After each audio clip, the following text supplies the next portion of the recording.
Hi mga kabuhat, ako pala si Moy. Tara, samahan niyo akong puntahan ng magaganda at maraming equipment na gym na paniguradong sulit ang buhat mo. Una ko palang pinuntahan ay kung saan madalas ako nag-gym, dito sa may Laguna Cabuyao Fitness Gym sa road ng Katapatan Home sa taas ng Minimart. Ito pala ay hanggang 4 na palapag. Ang first floor ay grocery. Sa second floor ay kung saan ay nandito ako ngayon, ito na po yung gym.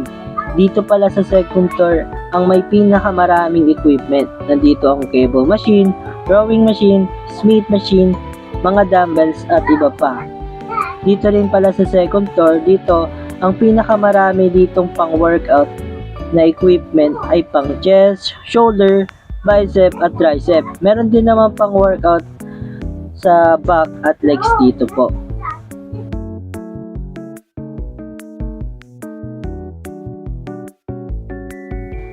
Meron din pala ditong terrace na kung saan pwede ka magpahinga at magpahangit.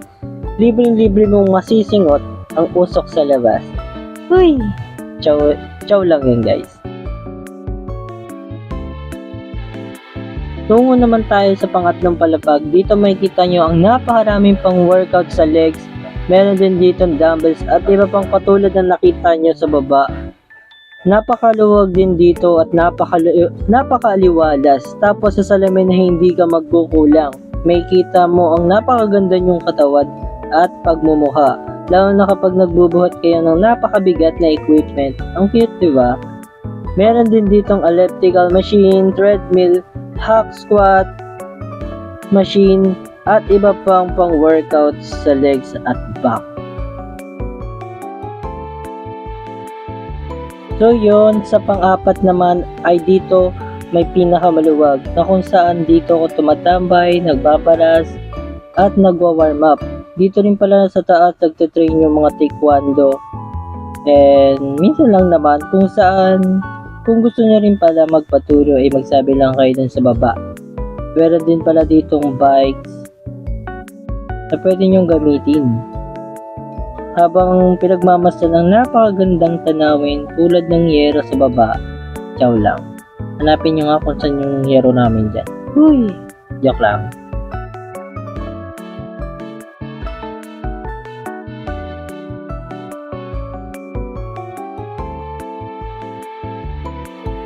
Dahil nailibot ko na kayo sa lahat, samahan nyo naman ako mag-workout.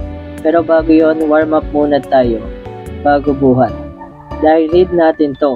Warm up help prepare your body mentally and physical in different activity, loosen your muscle and tendons, increase your blood flow and heart rate. Okay? Ang program ko pala ngayon ay chest. By the way nga pala, share ko lang, 4 months na pala akong hindi nag-gym.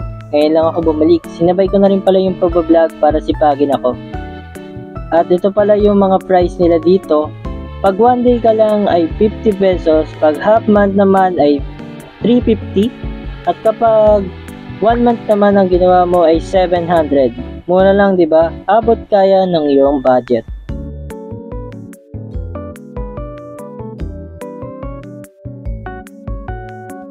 Share ko lang pala uli sa inyo kapag nag-chest program pala ako, una kong ginagawa yung bench press. Nag-warm up muna rin pala ako pagka ginagawa ko to para hindi ako mabigla. Yung nagawa ko lang pala ditong max ay yung 40 kg kasi mahina pa ako at wala akong spatter. Nanglalambot pa ako kasi ngayon lang ako bumalik. Mukha na akong payasong aso. Uy, grabe naman yun. Show lang yan.